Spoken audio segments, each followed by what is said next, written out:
नांदेड जिल्ह्यातील नायगाव शहरातील हेडगेवार चौकातील हनुमान मंदिरापासून नवरात्र उत्सवानिमित्त पालखी पदयात्रेला आजपासून सुरुवात झाली। नरसी येथील भगवान बालाजी मंदिरात ही पालखी दाखल होणार असून या सोहळ्यात शेकडो भाविक सहभागी झालेत। नगरसेवक पंकज पाटील चव्हाण यांच्या मार्गदर्शनाखाली हा पालखी पदयात्रा सोहळा 10 दिवस चालणार आहे। मंदिर समितीच्या वतीने नायगाव नगरपंचायतचे नगरसेवक पंकज पाटील चव्हाण आणि पवन गादेवार यांचा सत्कार करण्यात आला। नवरात्रींच्या 9 दिवसात मंदिरात पूजा, अभिषेक, आरती, प्रसाद, होम, हवन, यज्ञ आणि विविध वाहनांची मिरवणूक असे अनेक कार्यक्रम आयोजित करण्यात आले आहेत। भाविकांनी या कार्यक्रमामध्ये मोठ्या संख्येने उपस्थित राहावे असे आवाहन साईनाथ मेडेवार, मनोज आरगुलवार, साईनाथ वट्टमवार, पवन गादेवार आणि मंदिर समितीच्या वतीने करण्यात आले आहे। दरवर्षी नरसी बालाजी मंदिर येथे अनेक कार्यक्रम या ठिकाणी पार पडतात। नवरात्रमध्ये या ठिकाणी विविध कार्यक्रम पार पडतात।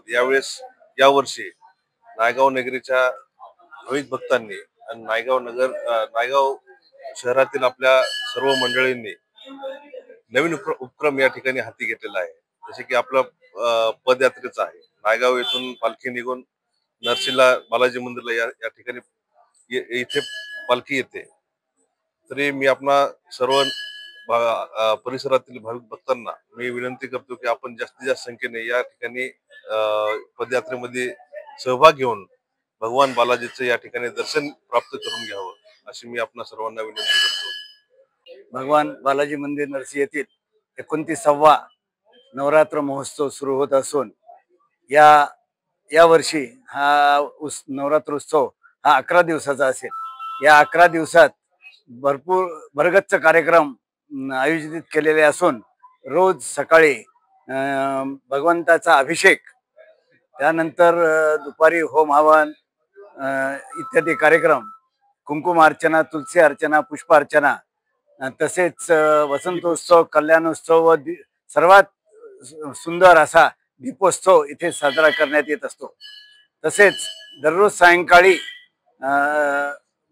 भगवान बालाजींचा विविध याच्या वाहनावर स्थापन होऊन नरसी शहरात मंदिराच्या भोवती प्रदक्षिणा घालून चौकापर्यंत जाऊन वाहन येत असते।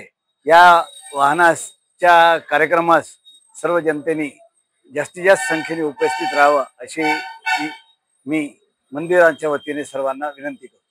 प्रतिनिधी हनुमंत चंदनकर, NTV न्यूज मराठी, नांदेड।